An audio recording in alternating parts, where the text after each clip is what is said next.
Eminent domain, the government's power to take private property for public use, has long been debated as a tool for redistributing wealth.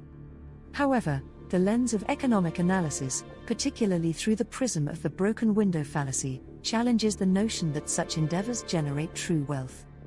Using eminent domain for wealth redistribution might not be the golden ticket it appears to be. Let's look on real-world examples of public projects that ended up in financial disarray. The broken window fallacy unveiled. The broken window fallacy, coined by French economist Frédéric Bastiat, highlights the error in believing that destruction or government spending inherently creates economic prosperity. This fallacy challenges the idea that wealth is created by the mere act of redistributing resources through eminent domain.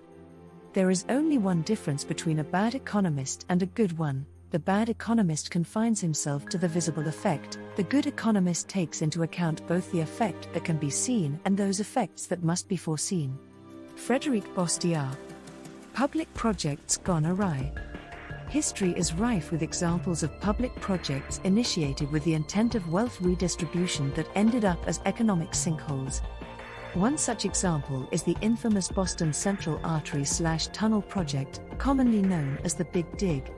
Initially budgeted at $2.8 billion, the project's final costs skyrocketed to over $14 billion, raising questions about the efficacy of such grand schemes.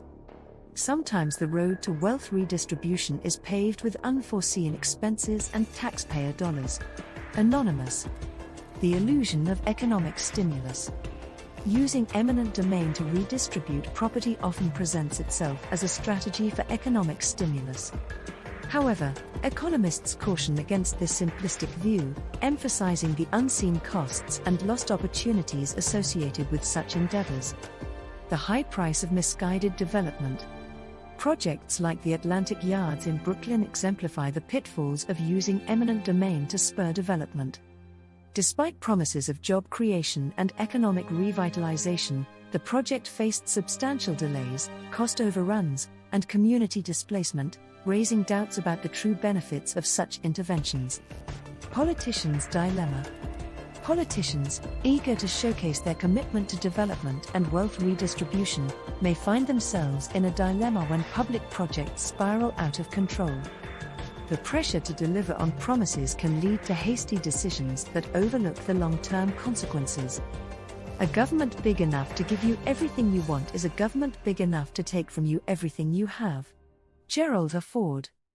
In the pursuit of wealth redistribution through eminent domain, it's essential to heed the warnings of the broken window fallacy.